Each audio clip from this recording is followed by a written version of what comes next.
The Tudors Dynasty Podcast. Hello and welcome back to the Tudors Dynasty Podcast. I'm your host, Rebecca Larson, and today I am at the Exeter Cathedral Library with Emma Laz. Emma, welcome. Thank you. Thank you so much. much. Nice to have you. I'm so excited to be here today. Can you just start off by telling my listeners a little bit about the library here? Yes, well, we think the library predates the cathedral very slightly. It was established by the first bishop here, Leofric, who came here from Crediton in 1050. We have the foundation charter here, which sets out the sort of details of the ceremony. And he was here until 1072. And we know what he gave to his cathedral church because there is a donation list. And it lists the books that were in his library that he left to the cathedral. Wow. And there were 66 books, which doesn't sound like an awfully big library by today's standards, but it was a very sizable library at that time. And one of those 66 books remains today, which is the Exeter book. Wow. And that's the oldest book of English literature in the world. Very old. Very old, yes. But that was the foundation of the library, and it's grown since then. Mm. So today we're here to look at a very special document that I'm so excited to see. Can you tell us what we're going to be looking at today?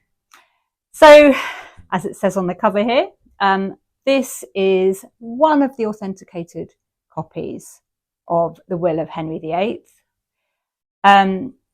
It doesn't look like a will. No. It's bound as you would bind a book. And in fact, the document itself, it only takes up the first few pages. Mm. And then in order to bind it as a book, a lot of spare blank pages have been bound in at the end to support it, I suppose, in the format of a book. This is not, the binding is not contemporary with the will. It's not. Okay. This to me looks like a very Victorian binding. Probably it was bound by possibly the owner who gave us the book at the end of the 19th century. Yes. Wow. Red Morocco. It's bound in a way that shows how precious the item was, I think. And it says 1546, and if my history is right, it was December 30th. Yes. That he wrote his last will. Yes. That it was signed. Yes. This is just great. So the binding was likely Victorian. The sheets inside, were they vellum? What were they made out of? No. So if we have a look at here, these are paper, and you can see it's been very nicely bound, and someone has bothered to go to the effort of repairing it in the corners. So it's been very nicely presented. In order to preserve it. I think probably when I think of a will, I think of something sort of rolled up like a scroll with a seal on it or something like that. But in a way, this is almost a little incongruous to bind it like it's a book. But I suspect whoever did it because this was the best format to protect it. It's quite a fragile document, but this binding's really sturdy. That's good. It's protecting it. I think I expected a large sheet of vellum with a big black seal at the bottom. Yeah. This is not what I expected at all. No, but this is it's an authenticated copy. So as I understand it, each of the executors of Henry VIII's will was given a copy of the will. Yeah. So there should be other ones in existence. I know of a few, and they're all a little bit different. But this is our copy, and it has quite an interesting sort of story behind it. Yeah, let's talk about that story. So we had a former librarian here in the 1930s called Herbert Eustace Bishop, which is a bit complicated because he's not a bishop, but that was his name. And so according to him, he was rummaging around in the bureau of Harrington, Edward Charles Harrington, who is one of our donors who gave us a collection towards the end of the 19th century. And he was rummaging around in the bureau, and he comes across this will. And I don't think it's a case that he's discovered it for the first time. I think we knew it was here, but I think he felt that perhaps people didn't know it as well as they could. Sure. Yeah. So he wrote and published a little piece on it in which he tells the story of how it has come to the cathedral library. And it seems to have come down through the family of Edward Charles Harrington. Now, Harrington was he was a prebendary here. He was a canon. I think in 1856 he became a resident canon of Exeter. So he has a very strong link. He obviously amassed a private library, and he left that library to us. So possibly we think this has come down through the Harrington family, because at the front there's some material at the front of the manuscript. So here we have a little bit of evidence about the indication of the provenance. So the backstory is really, I suppose, written in this inscription, which says that this was given by the hand of Queen Elizabeth to Sir John Harrington. Oh, wow. AD 1590. So this, if we are to believe it, is Queen Elizabeth I's giving Sir John Harrington a copy of her father's will. Now, Sir John Harrington was a godson. I think she had about 100 godsons. Probably. But he was apparently her favourite godson. And he's known actually for devising, I think, one of the first England's first flushing toilet. But that's another story. But she, according to this inscription, gives this copy of the will to Sir John Harrington, her sort of favourite godson. So presumably that's how it ends up in the Harrington family. But we do know a little bit more about the story before that. So how does it end up in his hands? Why is Elizabeth giving it to him? So that's another part of the story. And how did Elizabeth come to have this particular copy? Yeah. Because there were 16 executors. Yes. So why has she got this copy? So the story, we think, is that, so this copy, we believe, is the copy that was given to the Bishop of Durham, who was called Bishop Tunstall. Yes. And Cuthbert. Yes. Yes. And he, when Elizabeth first came to the throne, Bishop Tunstall refused to take the oath of supremacy, and refused to take part in the ceremony of which saw Matthew Parker become Archbishop of Canterbury. So he is arrested, Tunstall is arrested, and he's imprisoned at Lambeth Palace, and he dies there. A few weeks later, he's 85 years old. But Archbishop Parker writes a letter, which is now at Corpus Christi College, Cambridge, stating that the executors of Tunstall's will found among his papers at Lambeth Palace a sort of package containing the will. So evidence suggests that this copy belonged to Bishop Tunstall. And there is evidence to suggest that Bishop Tunstall had intended his items at Lambeth Palace to be passed to Elizabeth I. So if you join the dots, this is the copy that Tunstall had at Lambeth Palace. He wanted his few documents to be passed to Elizabeth I. If that then happened, this is the copy that she had that she then passed to Harrington. And then through that family ended up here.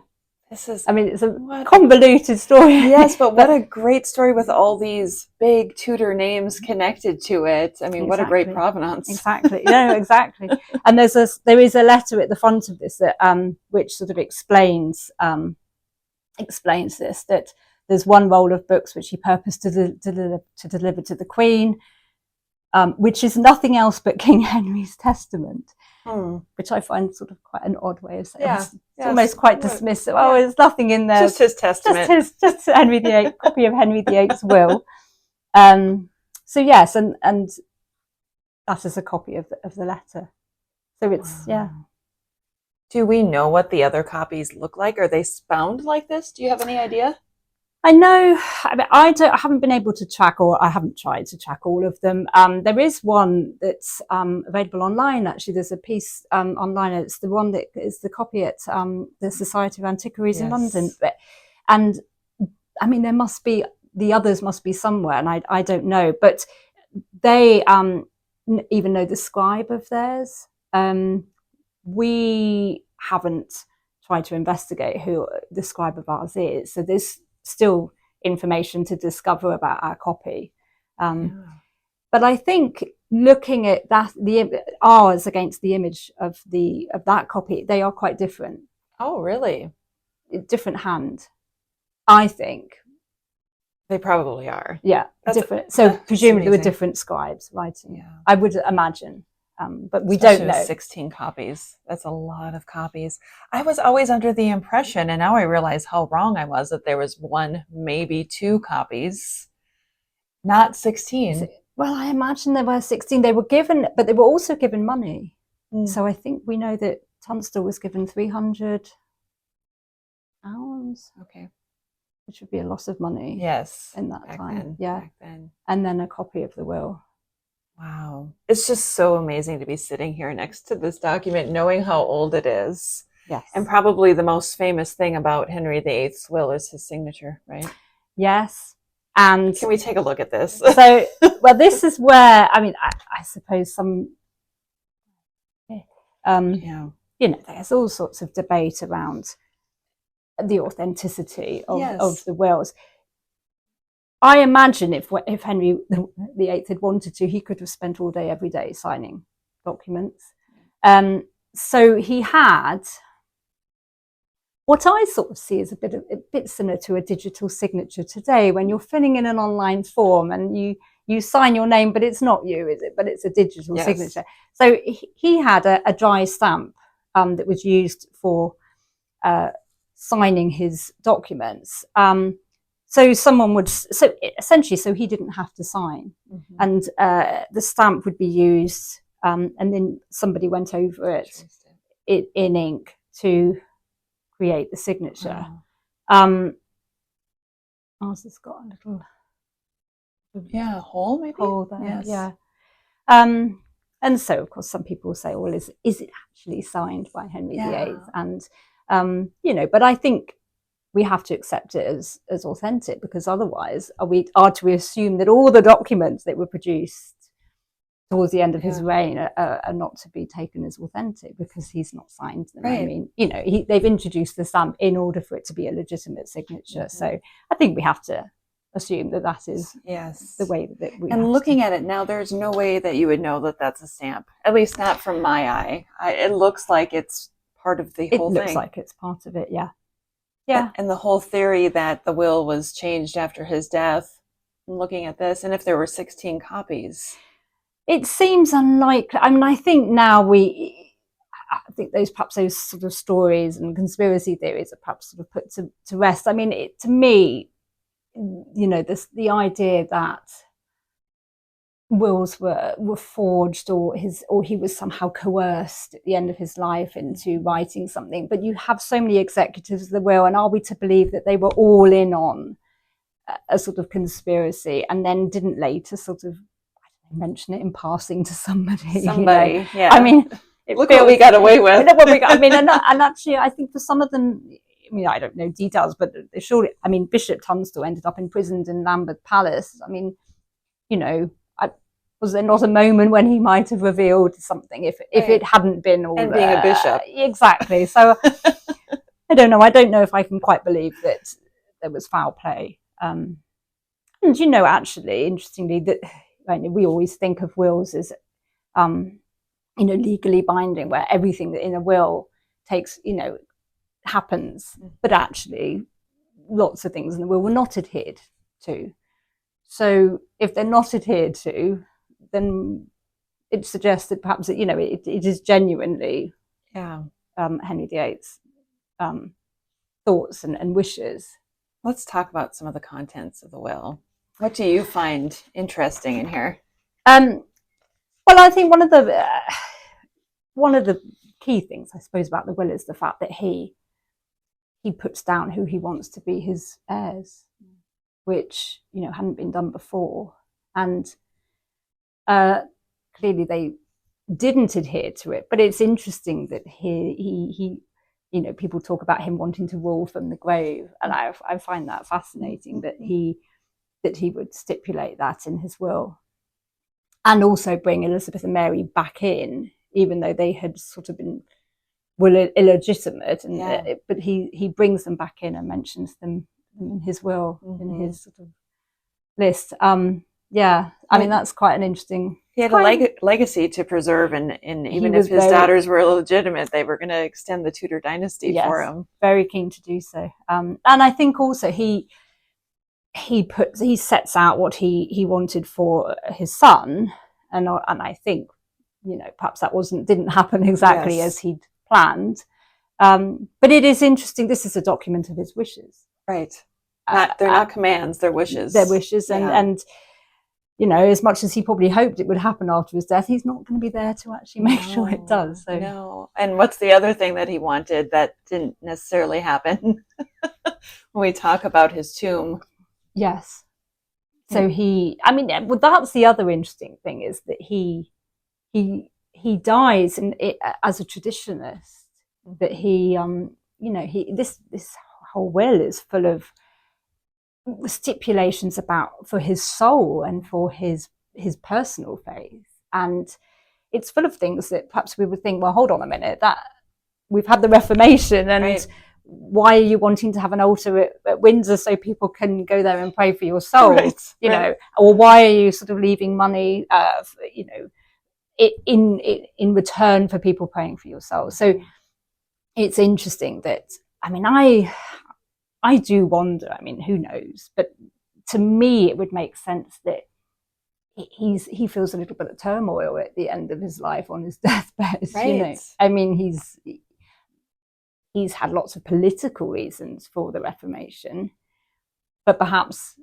privately, he's still a traditionalist, and I mean, starts off right at the beginning of the will. You know, here we have the first line, to glorious blessed Virgin Our Lady Mary, and the whole company of heaven. You know, that's right in the first line, isn't it? I mean, he was raised Catholic. I think it's hard when you're raised a certain religion to then suddenly change midlife. Absolutely. And he's not only changed for his, you know, life for himself and his own personal faith, but for everybody. Yes. And that's quite a weight on his shoulders. Well be that but at the end he wants people to pray for his soul, and you know, and to intercede for him.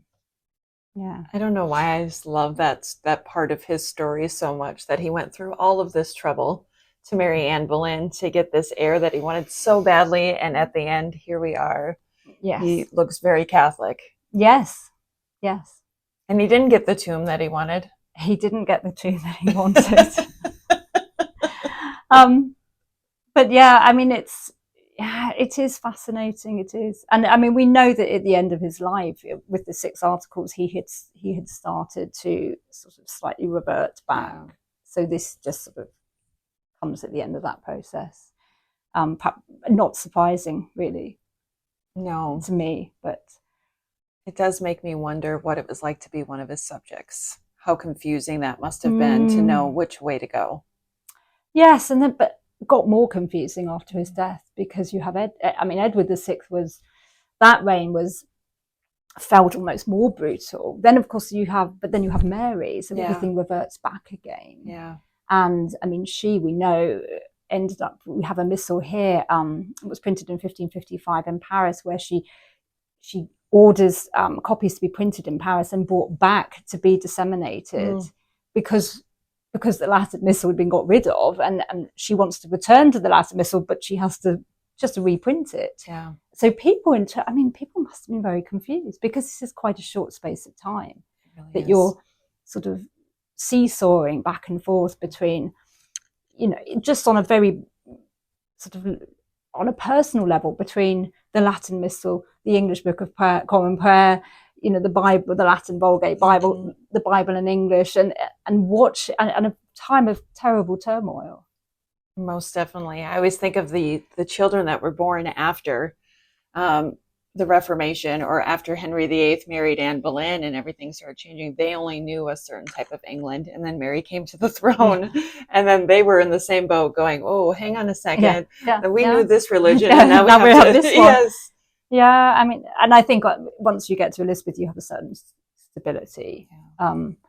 Simply because I think she reigned longer than Mary or Edward, or and I think stability does eventually bring, or that length of reign does bring stability. But yeah, very messy before then.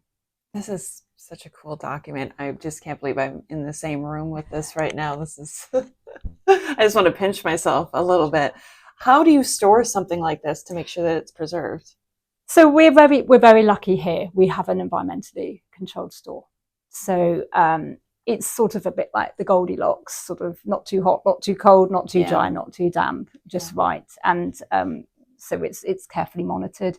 And of course, we don't just put it on the shelf like this. So it's in a case. But yes, I mean, when you're touching it and handling it, and of course we don't handle it too much, but you are handling a piece of the past. You are holding the past in your hands, and there is you can learn about the Reformation and you can learn about Henry VIII, but when you actually have an object in front of you, there is a very tangible link with the past, and that is our job. And we're not historians here. We look after objects, and we hope that we can tell stories about them and get people excited about it through the object, and showing people, look, this is really, really old, Yes. But it's great. I mean, it's great to work with these objects. Yeah. One of the things that I want to ask you about, because I know it's inevitable, somebody's going to make a comment somewhere about this, to wear gloves or not to wear gloves when it comes to this. And I understand both sides of the argument. Yes. I would love to hear what you have to say. So we wash our hands before we handle objects.